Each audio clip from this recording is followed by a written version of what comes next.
En nuestro episodio anterior, iniciamos el viaje por Jerusalén partiendo de la colina oriental, o como se conoce en la Biblia, el Monte Moriah, cuya traducción del hebreo es el lugar de la enseñanza y es señalado en el Antiguo Testamento como el escenario del sacrificio de Isaac, y según fuentes de los sabios judíos es también la roca fundacional, el lugar de la creación y la expansión del mundo. Así es, podríamos utilizarlo como una analogía del Monte Moría, el lugar fundacional señalado por Dios desde el principio y escogido para renovar el pacto con Abraham mediante el sacrificio de Isaac, y Jerusalén como el mundo que crece a partir de este evento a los pies del Monte Moría. Esta, a su vez, está regada por el manantial del Gijón que se levanta en la ciudad de Jebús, que era la ciudad cananea que el rey David conquistó.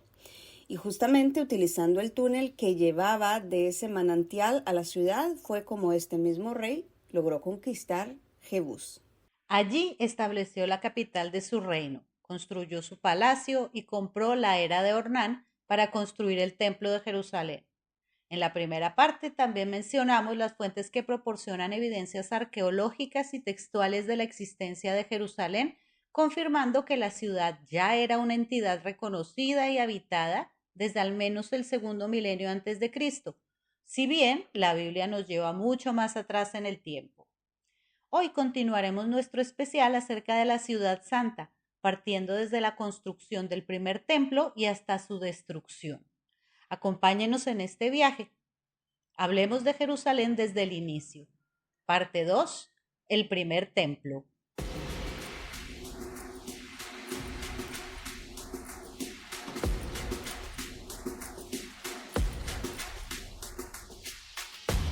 Bienvenidos a Ruinas y Revelaciones.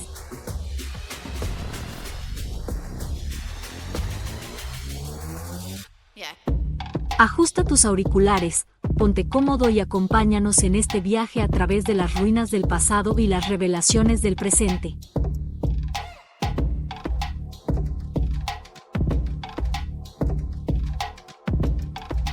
Comencemos.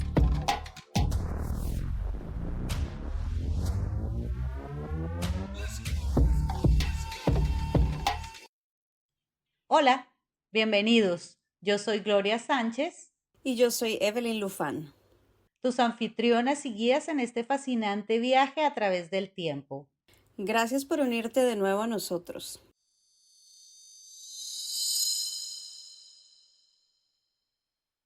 Bien, Evelyn, todo está listo para David.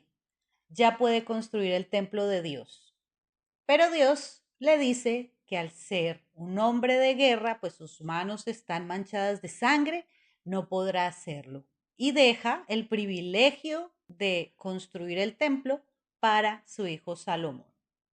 En el primer libro de Crónicas, en el capítulo 28, leemos: Y tú, Salomón, hijo mío, reconoce al Dios de tu padre y sírvele de todo corazón y con buena disposición, pues el Señor escudriña todo corazón y discierne todo pensamiento. Si lo buscas, te permitirá que lo encuentres. Si lo abandonas, te rechazará para siempre. Ten presente que el Señor te ha escogido para que le edifiques un templo como santuario suyo. Así que anímate y pon manos a la obra. Y luego David entregó a Salomón el diseño, y aquí nos hacen toda una descripción de cómo debería ser el templo, los edificios, los almacenes, las habitaciones, cuál sería la labor de los sacerdotes y de los levitas y todos los servicios, los utensilios del templo. Le entregó el oro y la plata y luego le dice: todo esto ha sido escrito por revelación del Señor para darme a conocer el diseño de las obras. Además, David dijo a su hijo Salomón: sé fuerte y valiente y pon manos a la obra. No tengas miedo ni te desanimes, porque Dios, el Señor, mi Dios, estará contigo. No te dejará ni te abandonará hasta que hayas terminado toda la obra del templo del Señor. Además, contarás con la ayuda voluntaria de expertos en toda clase de trabajos. Los oficiales y todo el pueblo estarán a tu disposición. Entonces ahí lo tenemos. Ahí está el primer templo y por eso también se le llama el Templo de Salomón. Bueno, si nosotros hablamos oficialmente del periodo del primer templo, es el periodo de la historia del pueblo de Israel que comenzó con el periodo de los reyes y terminó con la destrucción del templo de Salomón por un personaje llamado Nabucodonosor II, y esto sucede en el año de 586 a.C. Sí, este periodo también incluye los reinados de Saúl y David, aunque estos precedieron a la construcción del primer templo. Así es, Gloria. Realmente, según la Biblia, Saúl unió a todas las tribus de Israel, ya que pues en ese entonces gobernaba desde su trono ubicado en la colina de Geba, en el área de Benjamín, y acudía en ayuda de las tribus en apuros y luego pues siempre regresaba a la colina o al final regresó a la colina. No le construyó una ciudad capital, sino que solamente un ejército formado por las distintas tribus. Saúl también hay que recordar que él luchó mucho en contra del dominio filisteo. Y aunque los textos bíblicos ofrecen un relato detallado de la vida y del reinado de Saúl, la historia y la arqueología buscan obviamente corroborar estos relatos con evidencias materiales. Sin embargo, hasta la fecha, pues realmente no se han encontrado ninguna evidencias arqueológicas directas que confirmen la existencia de Saúl. No hay ningún tipo de inscripciones, tampoco estelas o documentos contemporáneos que mencionen explícitamente al rey Saúl.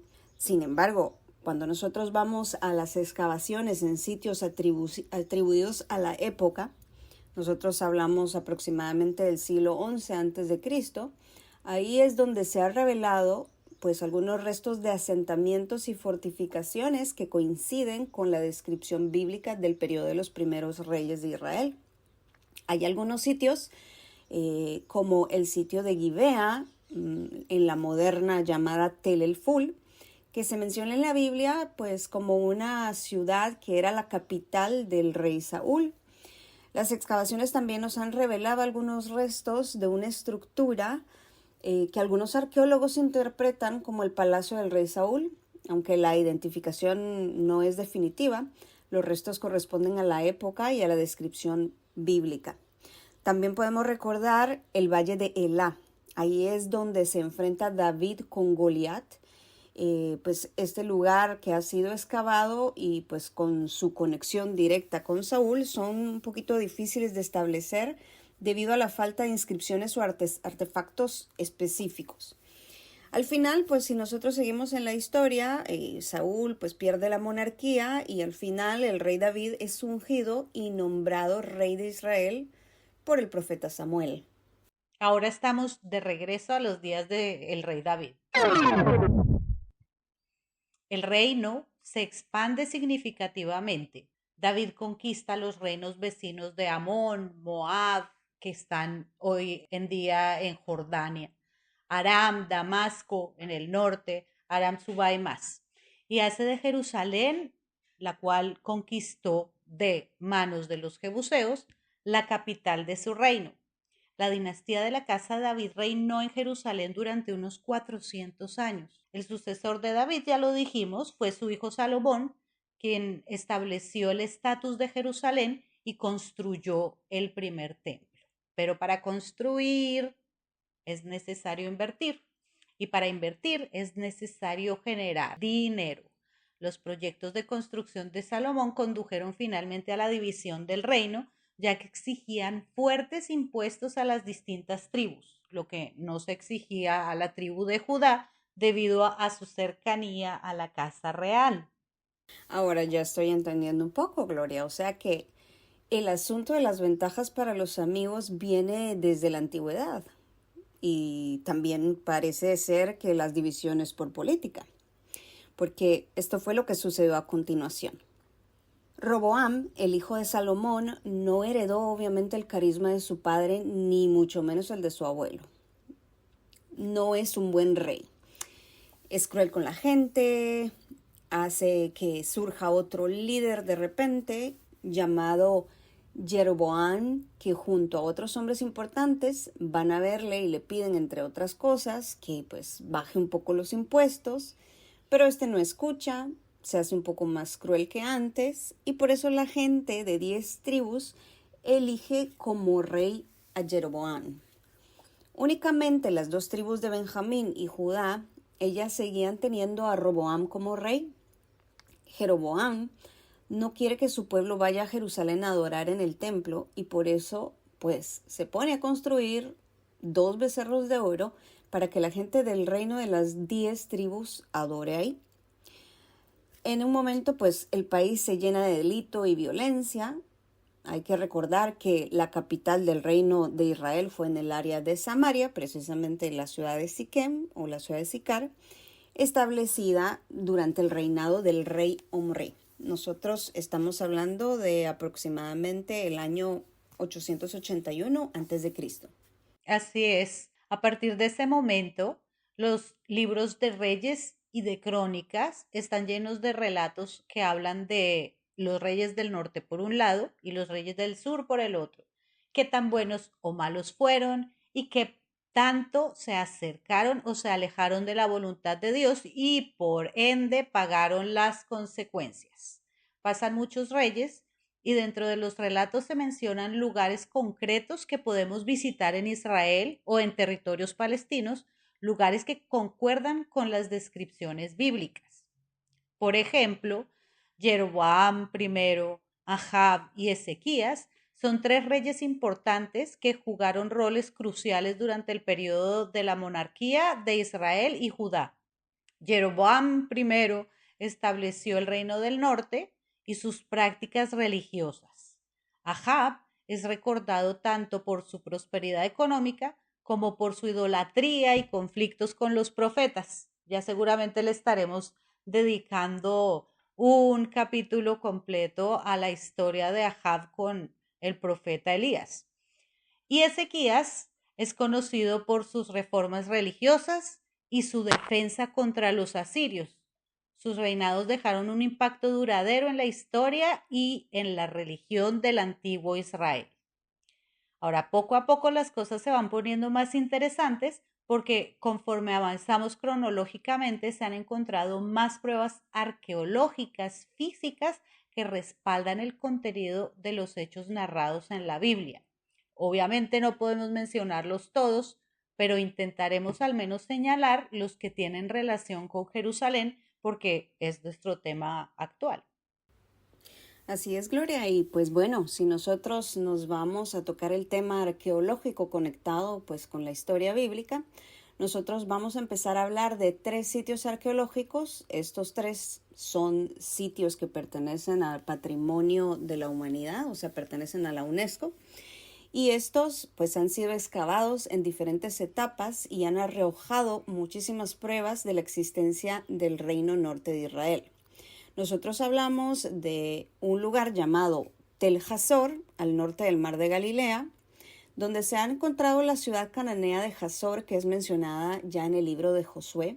Además es descrita como la cabeza de todos los reinos. Eso lo encontramos pues en Josué capítulo 11, versículo 10, indicando pues su importancia como una gran ciudad cananea, ya que los arqueólogos han descubierto ahí una gran ciudad cananea con un área de aproximadamente unos 200 acres, que incluye un complejo palaciego, templos, fortificaciones, y además pues esto indica su prominencia y poder en la región durante la Edad de Bronce. Josué y los israelitas al final destruyeron la ciudad de Hazor durante la conquista de Canaán.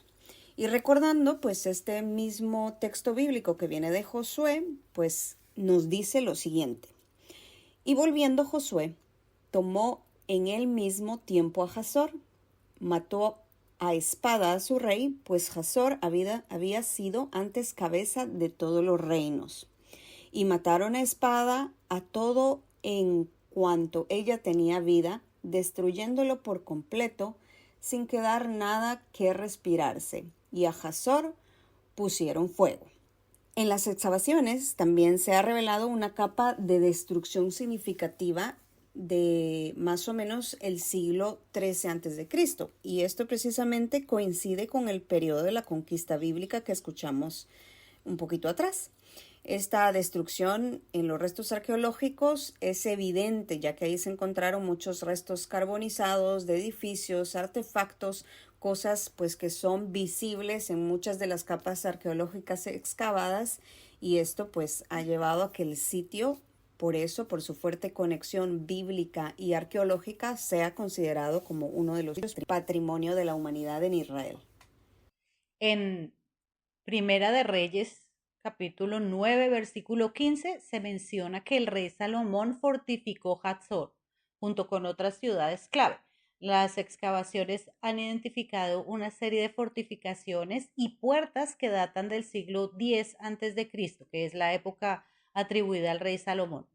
Estas estructuras incluyen una puerta monumental, similar a otras puertas encontradas en sitios atribuidos también a Salomón, lo que sugiere un proyecto de construcción unificado y centralizado. Recuerden que dijimos que Salomón construía en forma masiva. Estas puertas de las que estamos hablando eran características de este periodo y tenían 6 compartimentos. Eran puertas muy grandes. Recuerden que estamos hablando de ciudades amuralladas, ¿sí? Había muchos peligros a los que la gente podía estar expuesta, como animales salvajes, invasores, epidemias, lo que fuera, en fin. Y las noches y en tiempo de guerra o en tiempo de peligro, las puertas se cerraban y la gente que vivía dentro de la ciudad obviamente se sentía protegida allí dentro. De modo que Salomón se ingenió un tipo de puerta que, además de proteger a la gente al cerrarse en la noche o permitir el ingreso de la gente al abrirse de día, cumplía entonces varias funciones, ¿sí? Cuartos de guardia para los soldados, almacenes para las provisiones, ¿sí? En tiempos de guerra, por ejemplo, cuando había algún asedio o algo así, entonces podían ellos almacenar provisiones y así podían resistir durante más tiempo las invasiones. Bien, entonces ese tipo de puertas son un buen ejemplo de la arquitectura pública y de las fortificaciones de este periodo de Salomón, y se vinculan directamente con la tradición bíblica, en donde también se mencionan muchas veces, recuerden, que los ancianos y los sabios se sentaban en las puertas de la ciudad. El tema, de hecho, de las puertas de Salomón también nos lleva a otros sitios arqueológicos que también son sitios que pertenecen al patrimonio de la humanidad, como el sitio de Megiddo o Megiddo, que viene del hebreo Har Megiddo. Otro sitio pues sumamente importante, con su correspondiente yacimiento arqueológico, que merece al menos un capítulo completo, pero bueno, ya lo tocaremos en algún momento. Ahí es donde se evidencia la presencia de la puerta de Salomón. Otro de los sitios arqueológicos en donde también se puede observar la presencia de las puertas de Salomón es en Gezer, otra ciudad del periodo israelita, que también nos muestra una estructura clásica de la puerta con 6 celdas, 3 a cada lado, que formaba parte del sistema de fortificación de la ciudad. Para eso, pues siempre regresamos a las bases bíblicas, y en este caso nos vamos al segundo libro de Reyes, en el capítulo 15, versículo 27, en donde se nos menciona que Tiglat-Pileser III, rey de Asiria, conquistó Hazor. Vamos con el mismo texto. En el año 52 de Azarías, rey de Judá, reinó Peca, hijo de Remalías. Este reinó sobre Israel en Samaria y reinó por 20 años e hizo lo malo ante los ojos de Dios. No se apartó de los pecados de Jeroboam, hijo de Nabat, el que hizo pecar a Israel. En los días de Peca, rey de Israel, vino Tiglat-Pileser, rey de los asirios, y tomó a Hijón, Abel Bet-Maacá, Janoa, Sedes, Hazor, Gilead, Galilea y toda la tierra de Neftalí, y los llevó cautivos a Asiria. Y Oseas, hijo de Elá, conspiró contra Peca, hijo de Remalías, y lo hirió y lo mató. Y reinó en ese lugar a los 20 años de Jotam, hijo de Usías. Los demás hechos de Peca, y todo lo que hizo, he aquí que está escrito en el libro de las crónicas de los reyes de Israel. Esto es lo que nos dice este texto. Después, obviamente, de que este se rebeló contra el reino de Asiria, el reino de Israel fue destruido por Sargón II, que también era rey de Asiria. En el año de 720 a.C., aproximadamente, los habitantes de Israel, las 10 tribus, pues todos fueron exiliados. A este exilio se le llama el exilio asirio y pues ahí se les perdió el paso. Lo que pasó con estas tribus es súper interesante, pero ya hablaremos de todo lo que pasa con estas tribus en otro capítulo porque pues nos extendemos demasiado, pero pues vamos a dejar aquí una clave. Vamos a hablar de los samaritanos. Y al parecer, pues bueno, hasta aquí es donde llegó el reino norte. Ahora regresemos a Judea o Judá. ¿Qué está pasando en su capital, Jerusalén?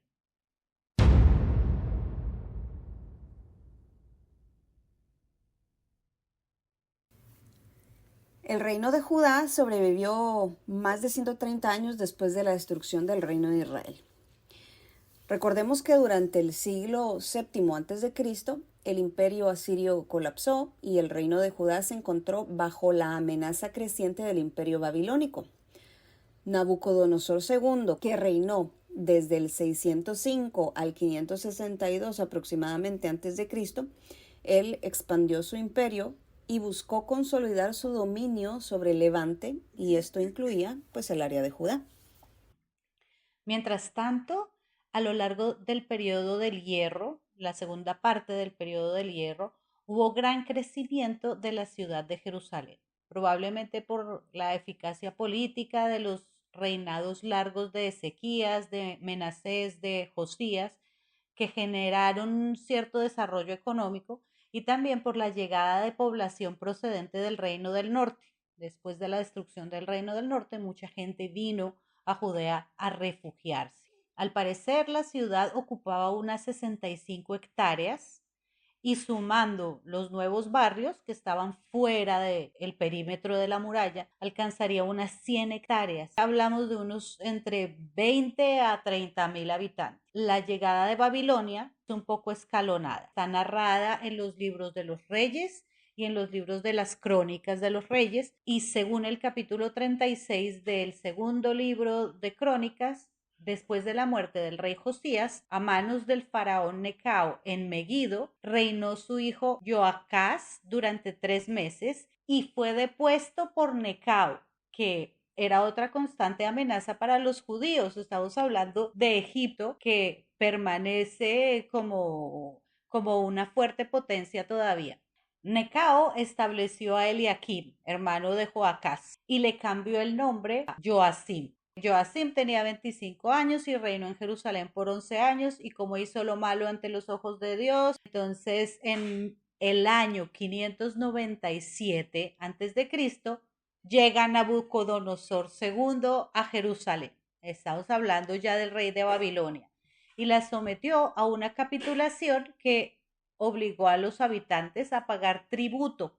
¿Sí? Se llevó al rey Joacim atado con cadenas y se llevó también algunos adornos y utensilios del templo para ponerlos en su casa, en su palacio allá en Babilonia. Reinó entonces el rey Joaquín, que era un niño, le sirvió como vasallo a Nabucodonosor por 3 años y luego se rebeló. Fue depuesto y llevado cautivo a Babilonia junto con muchos nobles y artesanos.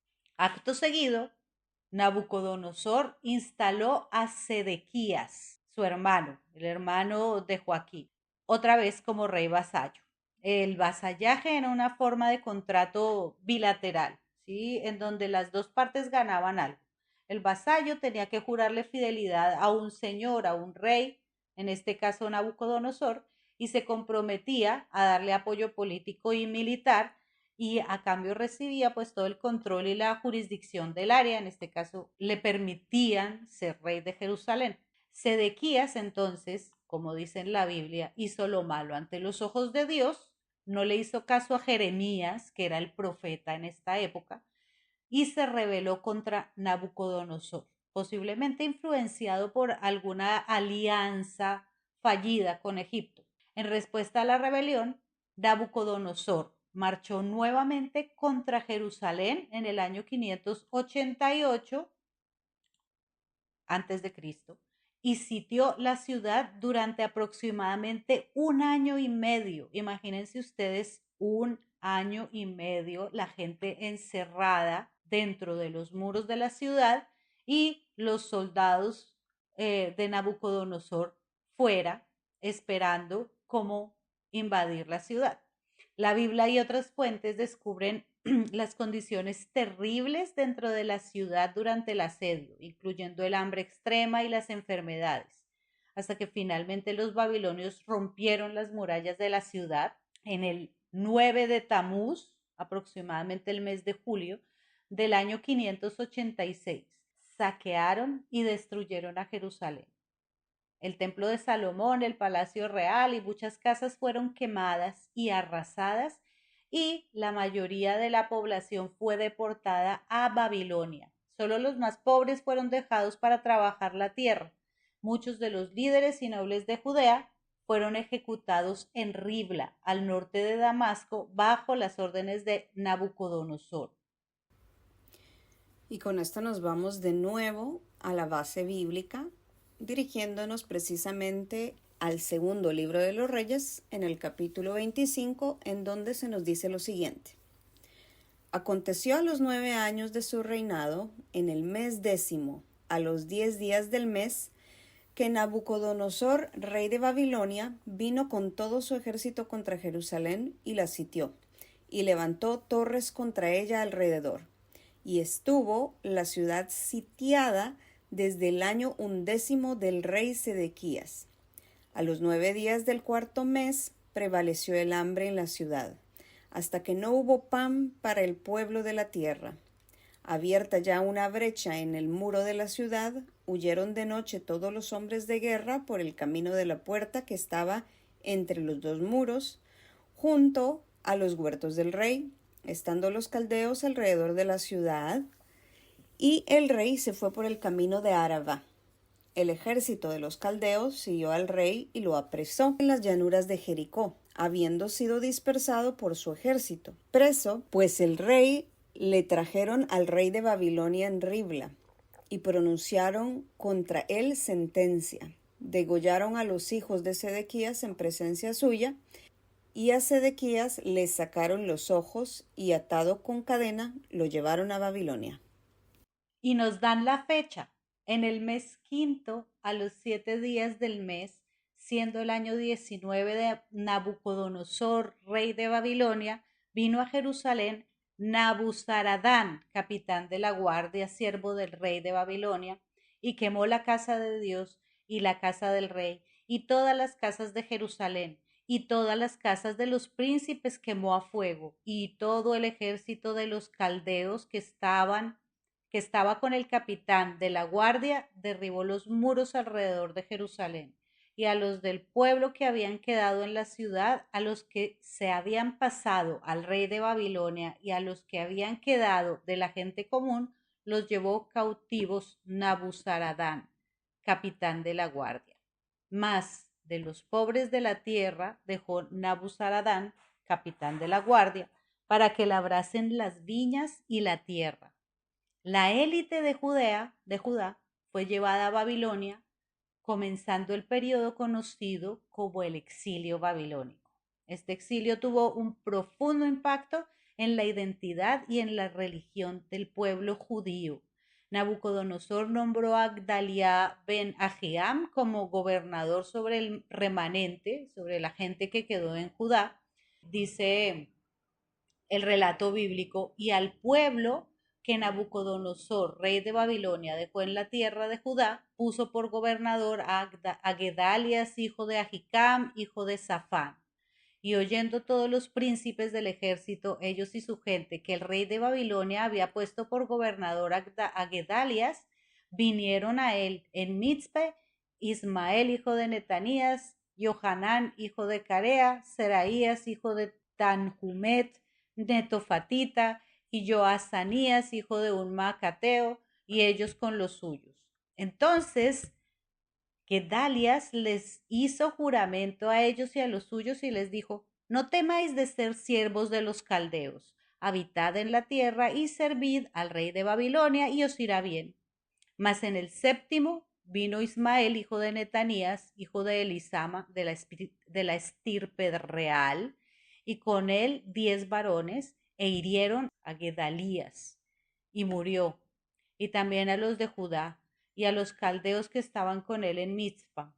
Y levantándose todo el pueblo, desde el menor hasta el mayor, con los capitanes del ejército, se fueron a Egipto por temor de los caldeos. Gedalías fue asesinado poco después, lo que llevó a más caos y a un éxodo adicional de judíos a Egipto. El reino de Judá quedó en gran parte desolado y sin un gobierno central efectivo hasta el retorno del exilio bajo Ciro el Grande de Persia en el año 538 a.C. Esto es súper interesante, Gloria. En la base bíblica, pues nosotros podemos descubrir muchísimas cosas de lo que ocurrió en ese momento, pero pues también tenemos que mencionar algunas otras fuentes escritas que son extra bíblicas, o sea que no se encuentran en la Biblia. Y pues bueno, nosotros podemos mencionar entre esos documentos las crónicas babilónicas. Estas son de hecho una serie de tablillas de arcilla que registran eventos importantes durante el reinado de los reyes babilónicos. Una de estas tablillas de hecho también es conocida como el Diario de Nabucodonosor. Esta describe la captura de Jerusalén en el año de 597 a.C. y la deportación del rey Joaquín junto con los otros habitantes importantes a Babilonia. El mismo Nabucodonosor II dejó varias inscripciones en monumentos, cilindros, estelas, que registraban obviamente sus logros militares y proyectos de construcción. Y pues bueno, aunque muchas de estas inscripciones se centran en sus actividades constructivas y religiosas, algunas mencionaban también campañas militares y la subyugación de varias ciudades y reinos, incluyendo obviamente el reino de Judá. También tenemos pues algunas otras fuentes de información, como por ejemplo el prisma de Esarhadón, que era un artefacto que contiene inscripciones del rey asirio de Esarhadón, y aunque Esarhadón fue un rey asirio anterior a Nabucodonosor, este prisma menciona información sobre las relaciones y los conflictos en la región. Esto pues ayuda a entender el contexto político en el cual Nabucodonosor llevó a cabo sus campañas. Las inscripciones mencionan también el dominio asirio sobre Judá y otros reinos de Levante, y así pues iban preparando el escenario para las futuras campañas babilónicas. También tenemos pues otros documentos súper importantes que se llaman las cartas de Lajish. Son fragmentos de cerámica con inscripciones. Estas fueron encontradas pues en el sitio arqueológico que responde a la ciudad llamada Lajish. Esta ciudad se encuentra en Judá. Y estas cartas también pues nos datan del periodo justo antes de la caída de Jerusalén y proporcionan una evidencia sobre la situación militar y política de Judá. Estas incluyen pues referencias a las comunicaciones y movimientos de las tropas babilónicas, y aunque no describen directamente la caída de Jerusalén, ilustran el entorno de guerra y la inminente amenaza babilónica. El reino de Judea quedó en parte desolado y sin un gobierno central efectivo, pero como nadie es eterno en el mundo, al poco tiempo de la muerte de Nabucodonosor II, en el año 562 a.C., pasó lo que no se pensaba que podría suceder. La ciudad, que ya era la más importante de Oriente Medio y probablemente del mundo entero en ese momento, cae en manos enemigas. El 5 de octubre del año 539 a.C., en una noche decisiva, el rey persa Ciro el Grande, a la cabeza de las fuerzas de Media y Persia, tomó la ciudad de Babilonia. Las profecías de Isaías sobre la conquista de Babilonia son dignas de destacarse porque se escribieron con unos 200 años de antelación, ojo, y unos 150 años antes de que naciera Ciro. en Isaías 44:27 dice, el río Éufrates se secaría y permitiría el paso al ejército de Ciro. Y en Isaías 44:28, uno más, dice, un hombre llamado Ciro conquistaría Babilonia y liberaría a los judíos. Por cierto, Gloria, hablando del rey de Ciro, en el plano arqueológico están también los cilindros y otros artefactos de Babilonia y del rey de Ciro de Persia, que fue quien conquistó Babilonia un poquito más tarde. Estos documentos nos ayudan también a conceptualizar el periodo de la dominación babilónica y los cambios políticos en la región que afectaron a Judá y a Jerusalén. Cuando hablamos del cilindro de Ciro, por ejemplo, se menciona el regreso de los pueblos exiliados a sus tierras, incluyendo obviamente a los judíos. La destrucción del templo y el exilio babilónico simbolizan el fin de los días del primer templo.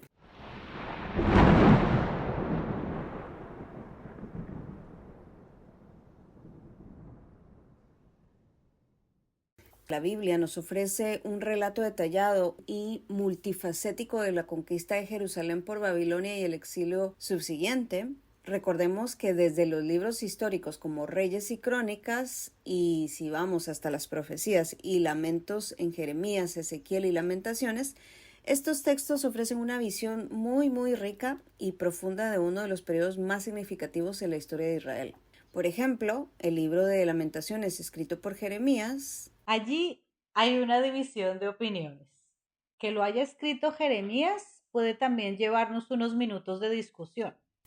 Bueno, pero al final mejor vamos a dejar por el momento con que al final el libro de Lamentaciones evoca la destrucción de Judea y el horror del sitio de la ciudad de Jerusalén. Todo causado por la indiferencia del pueblo y las advertencias proféticas y al final como resultado de los pecados y la iniquidad. Este, que fue escrito en hebreo originalmente, está conformado por 4 poemas de lamentación en forma de acróstico con el alfabeto hebreo, obviamente.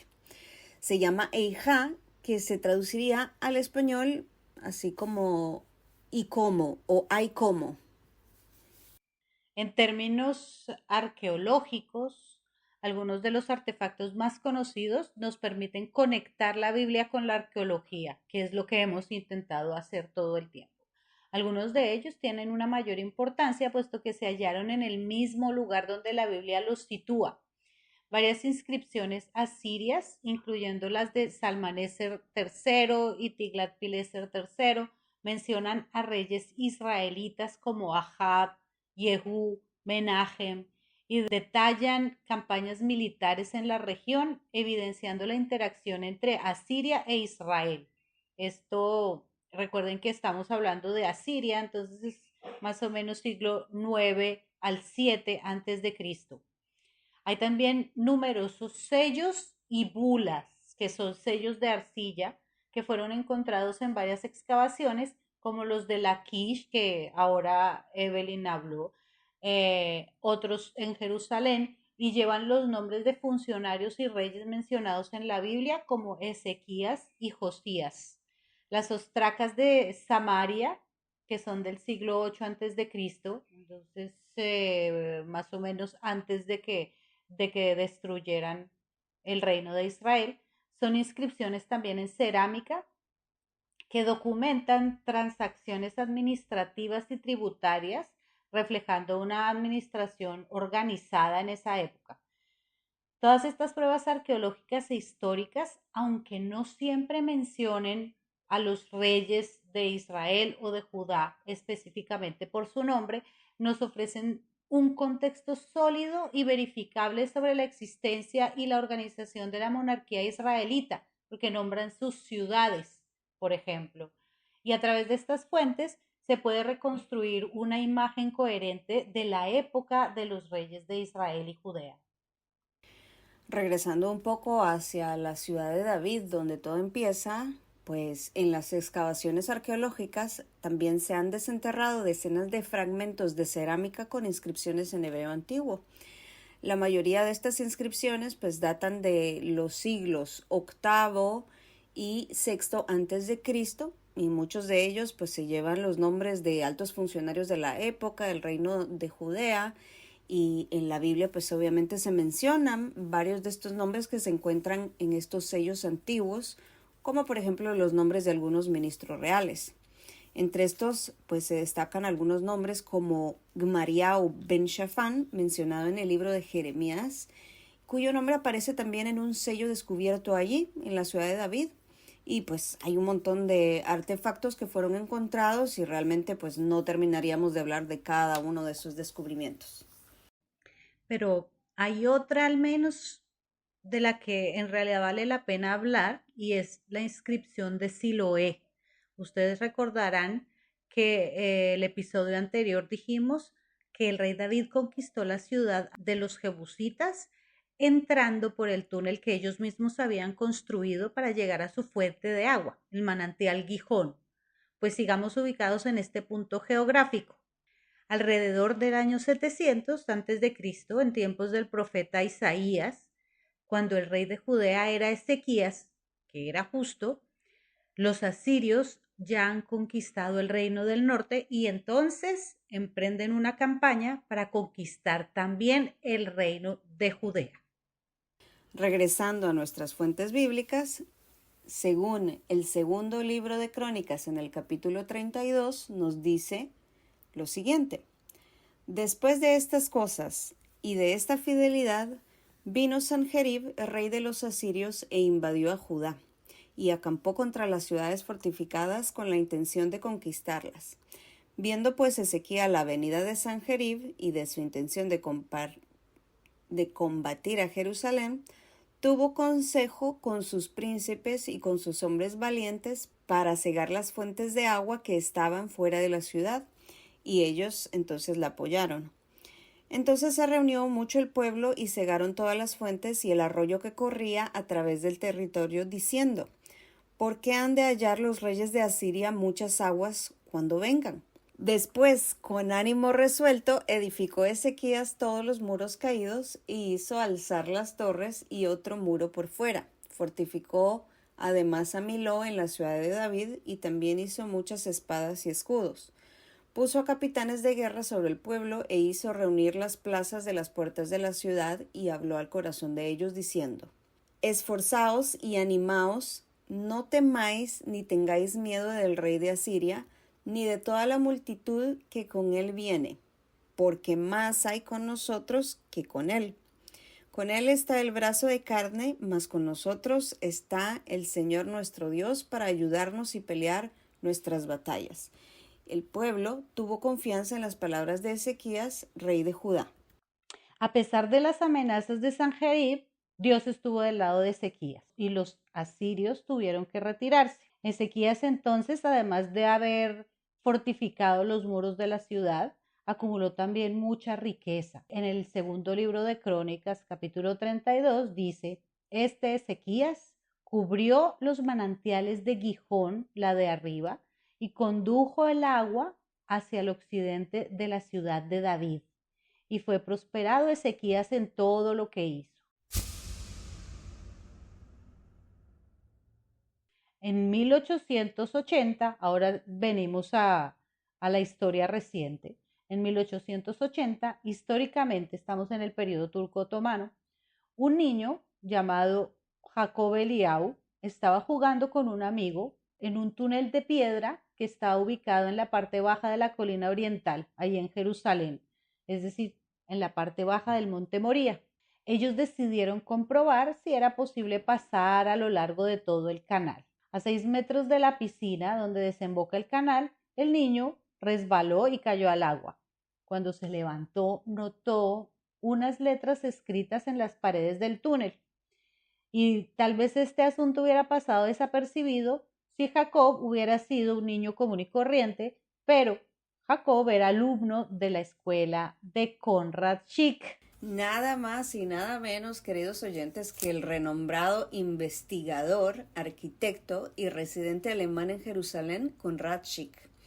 A él se le conoció como el erudito de Jerusalén, ya que éste participó prácticamente en todo lo que se hizo en términos de mapeo, exploración arqueológica y arquitectura durante los últimos años del periodo turco y también durante el periodo británico. El niño le contó lo que vio a Conrad Schick y este lo siguió al túnel. El descubrimiento causó sensación en todo el mundo. Conrad Schick se hizo famoso como el descubridor de la inscripción de Siloé. Luego, años más tarde, Berta Spafford Wester, hija de los fundadores de la colonia americana en Jerusalén, dijo que se trataba de su hermano adoptivo, un niño de origen judío, cuya familia emigró de Turquía y se convirtió al cristianismo. Bueno, pero mucho de Conrad Schick y del niño, pero al final, ¿cuál fue el descubrimiento?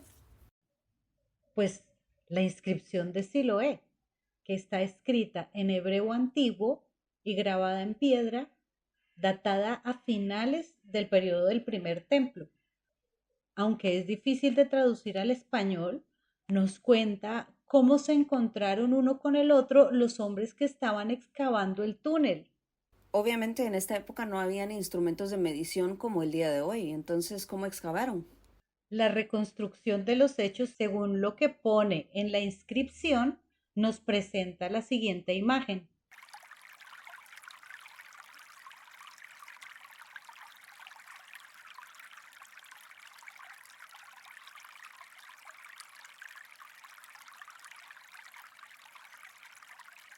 Dos grupos de trabajadores se dedicaban al mismo tiempo a la excavación del túnel. Uno partía del manantial y el otro grupo venía en la dirección del estanque. Los dos grupos iban excavando bajo tierra a pica y avanzaron uno hacia el otro bajo tierra.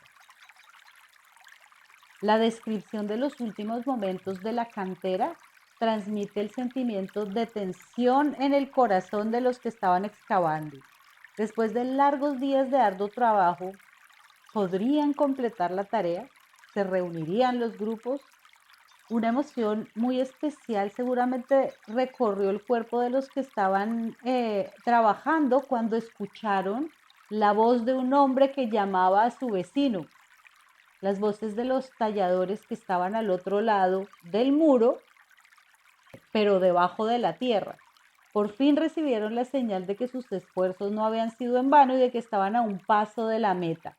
Los cortadores finalmente golpearon hacha tras hacha en la dirección opuesta hasta que finalmente se encontraron. El resultado es el túnel, la nekvá, como le llaman en hebreo. Y así, la finalización de esta compleja planta de ingeniería a tan gran distancia y a tan gran profundidad bajo tierra fue un gran logro que seguramente fue recibido con aplausos y gritos en la ceremonia de inauguración de este acueducto. ¡Wow! Súper emocionante. Realmente me he estado imaginando todo lo que has dicho anteriormente, Gloria. Imagínense, después de todos estos días de trabajo, finalmente se encontraron. Súper alivio para todos estos trabajadores. Pero hay una cosa que me llama mucho la atención, y es que en la inscripción no se menciona para nada al rey. Sí, por mucho tiempo se pensaba que era posible que en apartes gastados de esta misma inscripción se nombrara al rey Ezequías y que la palabra había desaparecido, o que habría otra inscripción que no se halló, que rompieron, que desapareció. Pero ahora vamos a otro momento. En 1909, Louis Hughes Vincent descubrió en el otro extremo del túnel, cerca del manantial Gijón, un marco grabado, pero sin contenido en la superficie interior, ¿vale? Como que habían tallado en la piedra un marco en donde seguramente vendría puesta alguna inscripción, es lo que se pensaba en esa época. En fechas recientes, muy recientes, hace 2 años más o menos, los arqueólogos Eli Shukron y Gershon Galil, que actualmente trabajan en un libro para presentar todas las inscripciones que han encontrado en la ciudad de David, descubrieron que lo que este señor Vincent pensaba que era un simple marco de piedra esperando ser grabado, en realidad contenía una inscripción muy deteriorada por la erosión y por el paso del agua. O sea que sí había allí una inscripción, pero estaba en muy mal estado de conservación. Y dice así: Ezequías, hijo de Acaz, rey de Judá, hizo el estanque y el conducto. En el 17º año, en el segundo, en el cuarto del rey Ezequías, el rey trajo el agua a la ciudad por un túnel, el rey condujo el agua al estanque, hirió a los filisteos de Ecrón a Gaza y colocó allí el Oreb del ejército de Judá. Rompió las imágenes y rompió en pedazos el Nehustán y quitó los lugares altos y cortó la acera. Ezequías, el rey, acumuló en todas sus casas y tesoros y en la casa de Dios mucha plata y oro, perfumes y buen ungüento. Las inscripciones también indican la fecha exacta en la que se completó el proyecto de agua, 2 de Tamuz del año 17 de Ezequías. Ese es el año 709 a.C. aproximadamente. ¿Quieres que sigamos? La verdad es que me encantaría, pero yo creo que hay que dejar algo para después. Además, nuestro próximo capítulo de nuestro especial de Jerusalén desde el inicio nos llevará desde el regreso del exilio de Babilonia y la construcción del segundo templo hasta su destrucción por parte de Tito. Me pregunto si alcanzaremos a abarcar todo ese tema. Asegúrense por eso de suscribirse a nuestro podcast para no perder ningún episodio. Y recuerda, las respuestas a los misterios del pasado están esperando a ser descubiertas en las ruinas y revelaciones de nuestra historia compartida.